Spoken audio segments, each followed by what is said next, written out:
দেখুন না আমাদের যে কি হয়ে গেল। আয় আয় আয়, আমাদের এ কি হয়ে গেল ভগবান! এত আরে বলিস কি রে, তাহলে যে চুরি করেছে সে মস্ত ফ্যাসাদে পড়েছে। সিটি গোল্ডের গয়না তো আর বিক্রি করতে পারবে না, বিক্রি করতে গেলে ধরা পড়বে। আর তাছাড়া এত কষ্ট করে বাসুদেব বাবুর বাড়ি, আরে আজ বিকেলে আমি নিজের চোখে দেখেছি, ধরা পড়ে গেছি। না না, আমি কিছু করিনি, পালাই। গ্রামের নাম শশীপুর। গ্রামের উত্তর দিকে ছোট্ট রাস্তা ধরে নিজের বাড়ির দিকে ফিরছিল ওই গ্রামের ব্রাহ্মণ শঙ্কর ভট্টাচার্য। গ্রামের লোকেরা তাকে আড়ালে আবডালে অন্য নামেও ডাকে। শঙ্কর হাঁটতে হাঁটতে শুনতে পেল কে যেন কাঁদছে। আরে এই বাবুদের বাড়ির দিকে কান্নার শব্দ ভেসে আসছে বলে মনে হচ্ছে। কি হলো আবার ওদের বাড়িতে? আরে ও বাসুদেব, কি হলো গো? বাসুদেবের বাড়িতে তখন বাসুদেব ও তার স্ত্রী দুজনেই বারান্দার কাছে বসে মাথায় হাত দিয়ে হাউমাউ শব্দ করে কেঁদে চলেছে। আরে ভট্টাচার্য মশাই, আপনি আমাদের বাড়িতে এসেছেন? দেখুন না আমাদের যে কি হয়ে গেল। হায় হায় হায়, আমাদের এ কি হয়ে গেল ভগবান! এত বড় অন্যায় আমাদের সঙ্গে কেন করলো? আরে কি হয়েছে সেটা না বলে আগেই ভগবানকে ডাক দিয়ে লাভ আছে বলো তো? খারাপ কিছু হলে সব সময় যে ভগবান কাজ করে এমনটা তোমরা ভাবো কেন? মাঝে মাঝে মানুষও তো সেই কাজ করতে পারে। এই সমস্যাটা বলো না। ভট্টাচার্য মশাই, ও ভট্টাচার্য মশাই, আমাদের সর্বনাশ ভগবান নয় মানুষ করেছে। চোর এসেছিল ঘরে। চোর করেছে? চোর আবার কি করলো? আচ্ছা, তোমাদের বাড়িতে কি কিছু চুরি হয়েছে নাকি? আমিও আবার কেমন প্রশ্ন করি, চোর এসেছে যখন চুরি তো হবেই। হ্যাঁ ভট্টাচার্য মশাই, চুরি হয়েছে। ভট্টাচার্য মশাই, আমার মেয়ের সামনে বিয়ে, মেয়ের বিয়ের জন্য যে গয়না তৈরি করেছিলাম সেই গয়না ঘরে একটা লুকোনো বাক্সের মধ্যে রাখা ছিল। সেই কাঠের বাক্স সহ সমস্ত গয়না চুরি হয়ে গেছে। সে বাক্স আর পাচ্ছি না, সব চুরি হয়ে গেছে সব। এতগুলো টাকা অতি কষ্টে গুনে গুনে একটু একটু করে জোগাড় করেছিলাম, তারপর সে টাকায় মেয়ের গহনা তৈরি করেছিলাম।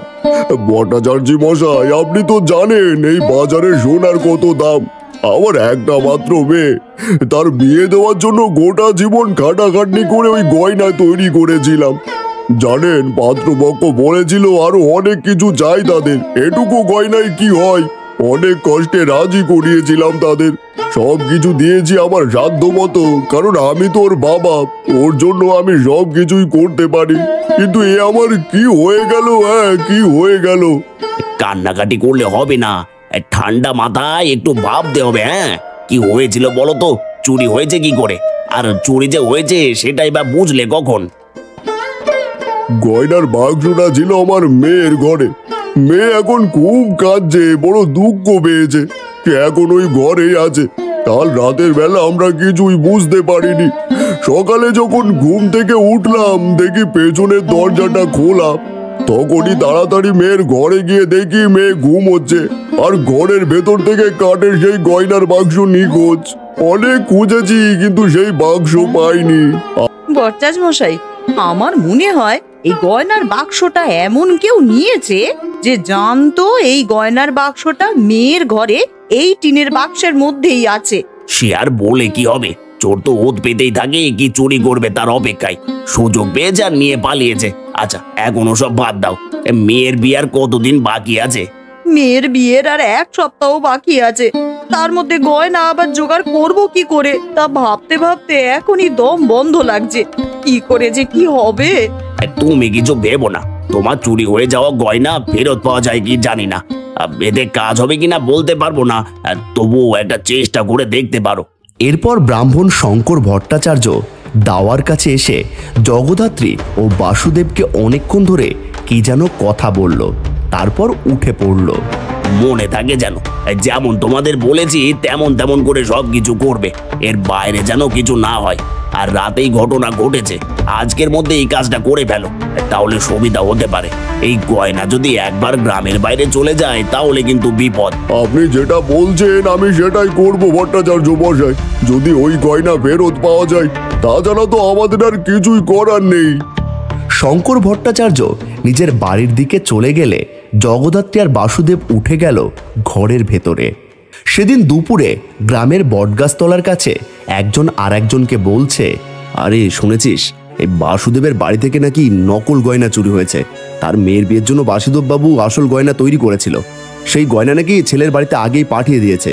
আর একই রকম দেখতে সিটি গোল্ডের গয়না তার ঘরে রাখা, আর সেটাই নাকি ভুল করে চোর চুরি করে নিয়ে গেছে। আরে বলিস কি রে, তাহলে যে চুরি করেছে সে মস্ত ফ্যাসাদে পড়েছে।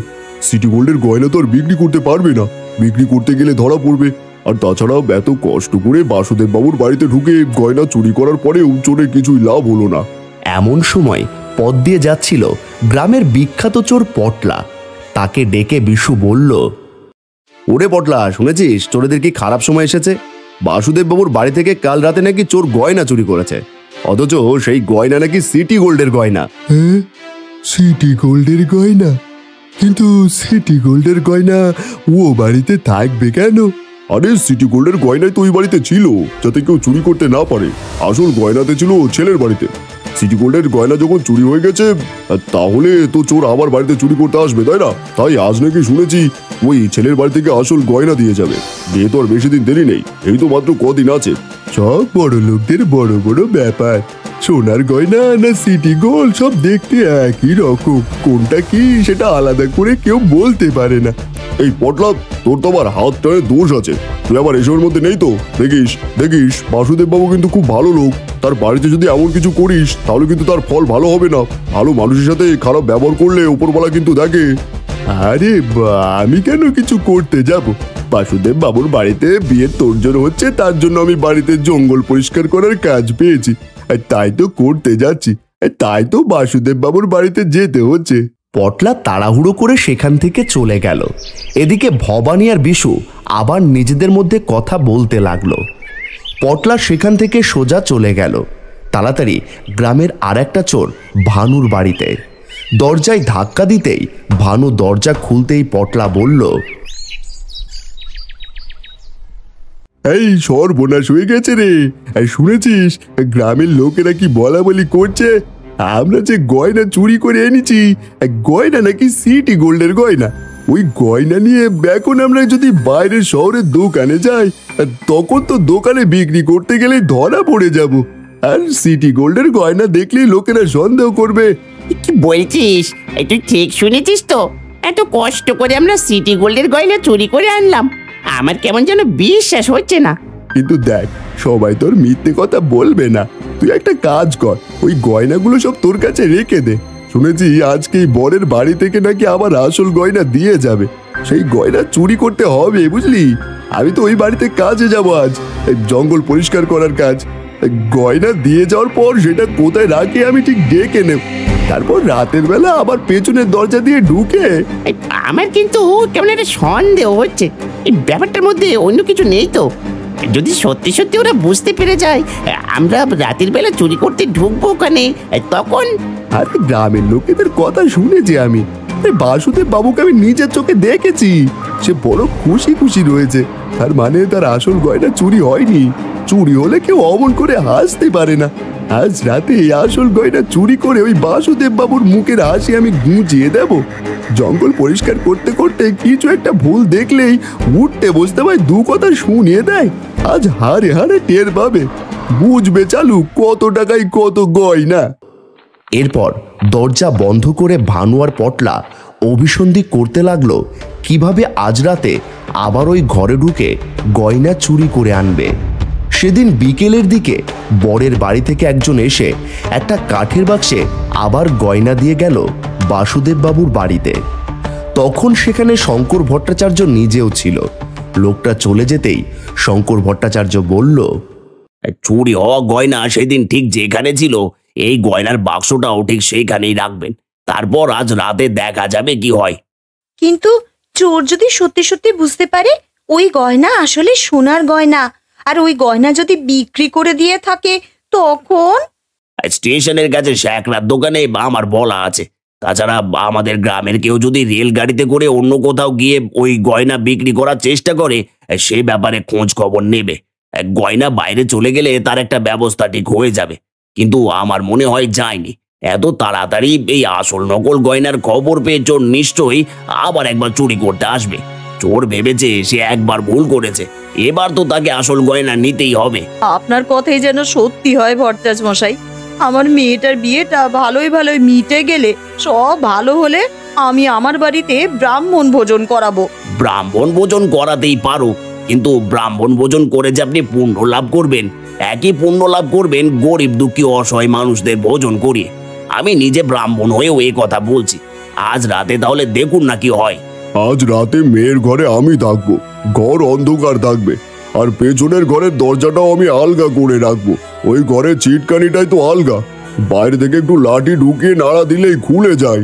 অনেকক্ষণ বসে সলা পরামর্শ করে আগে আগে শঙ্কর ভট্টাচার্য সেখান থেকে বেরিয়ে চলে গেল নিজের বাড়িতে। অনেক রাতে চুপি চুপি এসে অন্ধকারে মিশে গিয়ে পটলার ভানু বাসুদেব বাবুর বাড়ির পেছনের একটা গাছের তলায় লুকিয়েছিল। ঠিক বলছিস তো, আগের বাক্সটা যেখানে ছিল এই বাক্সটাও ঠিক সেখানেই আছে। আরে আজ বিকেলে আমি নিজের চোখে দেখেছি, ওই বরের বাড়ির লোকটা যখন বাক্স দিয়ে গেল, তারপর তুমি দেখলাম এই মেয়েটা গান করতে করতে বাক্সটা তার ঘরের টিনের বাক্সটার মধ্যে রাখলো। তার মানে আজকেও ভেতরে ঢুকে একেবারে টিনের বাক্স তুলতে পারলেই কেল্লা পথে। আমার কিন্তু এখন কেমন কেমন লাগছে। এই বাক্সটা তো আমরা চুরি করে নিয়ে গেলাম, তারপরেও আবার ওই জায়গাতে এনে রাখলো গয়নার বাক্স। তো যদি এত ভয় করে তাহলে তুই আজ এখানেই থাক, আমি ভেতরে ঢুকছি, আমি গিয়ে দেখছি। ওনার গয়নাটা পেলেই কাল সকালে প্রথম রেল ধরে গাড়ি ধরে শহরে চলে যাব। এখানকার শ্যাকরার কাছে বিক্রি করা যাবে না, আর তারপর সেই বিক্রি করা টাকায় আয় করে বেশ কয়েকদিন বসে বসে খাওয়া যাবে। কি বলিস? এই জঙ্গল কাটতে কাটতে না হাতে ব্যয় করে ব্যথা ধরে গেছে। পটলা অন্ধকার থেকে বেরিয়ে এলো। তার খালি গা, গোটা গায়ে তেল মাখা, কোমরে একটা কাপড় বাঁধা। চুপি চুপি বাড়ির পেছনের দিকে দরজার কাছে এলো। একটা লাঠি ঢুকিয়ে দরজাটা ভেতর থেকে খুলে অন্ধকারের ভিতর ঢুকে গেল। ওই তো বিছানায় মালতী ঘুমোচ্ছে। ঘুমো, তোর গয়না যে নিয়ে চলে যাবো, তুই ঘুমিয়ে থাক, ওই গয়নার বাক্স আমার। এদিকে আস্তে আস্তে যখন পটলা টিনের বাক্স খুলছে, তখন বিছানার উপর শুয়ে থাকা মানুষটা কাঁথা মুড়ি দেওয়া অবস্থায় আস্তে আস্তে কাঁথা সরিয়ে তার দিকে তাকাচ্ছে। চাঁদের আলো জানলা দিয়ে এসে পড়েছে একেবারে টিনের বাক্সের কাছে। আরে এই তো সেই টিনের বাক্স, এর মধ্যে সেই বাক্সটা, কিন্তু এটা তো হালকা বলে মনে হচ্ছে কেন? আগের দিন তো ভারী ছিল। পটলা বাক্সটা খুলতেই দেখতে পেল বাক্সের মধ্যে একটা সাদা কাগজে কি যেন লেখা রয়েছে। এটা আবার কি লেখা রয়েছে? তুমি ধরা পড়ে গেছো? মানে আমি ধরা পড়ে গেছি? সঙ্গে সঙ্গে ঘরের আলোটা জ্বলে উঠল। দরজার কাছে জগদ্ধাত্রী আর মালতী দাঁড়িয়ে রয়েছে। বিছানার উপর উঠে বসেছে বাসুদেব। ধরা পড়ে গেছি? না, আমি কিছু করিনি, পালাই। পটলা পালাতে যায়, কিন্তু মালতী আর জগদ্ধাত্রী মিলে তাকে আবার ধরে ঘরের ভিতর ঢুকিয়ে দেয়। এদিকে ভানু গাছের কাছে দাঁড়িয়েছিল। ঘরের ভিতর ঢুকবে না পালাবে সে সেটা ভাবছে। নিশ্চয়ই পটলা কোনো একটা কেস খেয়েছে। আগেই বলেছিলাম এই ব্যাপারটা আমার সুবিধার বলে মনে হচ্ছে না। এসব নিশ্চয়ই ওদের কোনো একটা ফোন দি। না বাবা, আমি আগে এখান থেকে পালাই। পালিয়ে যাবি কোথায়? পালিয়ে যাবি কোথায়? পটলার সঙ্গে যে আরো কেউ আছে সে কথা আমি ঠিকই বুঝতে পেরেছিলাম। আরে পালাবি কোথায়? ধর বেটাকে ধর, আজ ওর হাত পা যদি না ভেঙেছি। তখন বাইরে থেকেও কথা শোনা গেল। বিশু বলছে, আরে গাছের তলায় দাঁড়িয়ে আছে ওই ভানু, ধর বেটাকে এক লাঠির ঘা দে। চুরি করার বড্ড শখ হয়েছে না? ভট্টাচার্য মশাই ঠিকই সন্দেহ করেছিল এটা ভানু আর পটলার কাজ, তাই তো ভালো করে পটলাকে ব্যাপারটা শুনিয়ে দিতেই কাজ হয়েছে। কথায় আছে না, কান টানলে মাথা আসে। কিরে পটলা, জঙ্গল পরিষ্কার করার কাজ নিয়েছিলি না? আর আমার মেয়ের সোনার গয়নার দিকে লোভ ছিল তোর, তাই তো? তাই আজ বোঝা হয়ে গেল। সত্যি করে বল সোনার গয়না কোথায় আছে, না হলে তোকে আমি পুলিশে দেব। না, পুলিশ খুব মারে, ও মার খেলে 7 দিন বিছানা থেকে ওঠা যায় না। আমি সব দিয়ে দেব। পটলার কান ধরে টেনে তাকে তুলে দাঁড় করায় বাসুদেব বাবু। জগদ্ধাত্রী আর মালতী তখন একপাশে সরে গেছে। পটলাকে টেনে বাইরে নিয়ে যায় বাসুদেব বাবু। ভানু আর পটলাকে একসঙ্গে উঠোনের কাছে দড়ি দিয়ে বেঁধে রাখে। তাড়াতাড়ি যা, ভট্টাচার্য মশাইকে খবর দে, আর তোদের মধ্যে কেউ একজন ভানুর বাড়িতে যা, গিয়ে ওর বাড়ি থেকে বাক্সটা নিয়ে আয়। আমার মেয়েটার বিয়েতে আর অসুবিধা হবে না। গয়না যখন ফেরত পাওয়া গেছে সব ভালো হবে। সবই ওই ভট্টাচার্য মশাইয়ের জন্যই। ভানু আর পটলা যে চুরি করতে পারে আমি তো ভাবতেই পারিনি। বেটা চুরি করার জন্য আমার এই বাড়িতে জঙ্গল পরিষ্কার করার কাজ নিয়েছিল। ওই বেটাকে দেখেছিলাম আমি আজ বিকেলের দিকে জানলার কাছে দাঁড়িয়ে চুপি চুপি ঘরের ভেতর উঁকি মারছে। তখনই আমার সন্দেহ হয়েছিল। খবর পেয়ে ভট্টাচার্য মশাই এসেছে।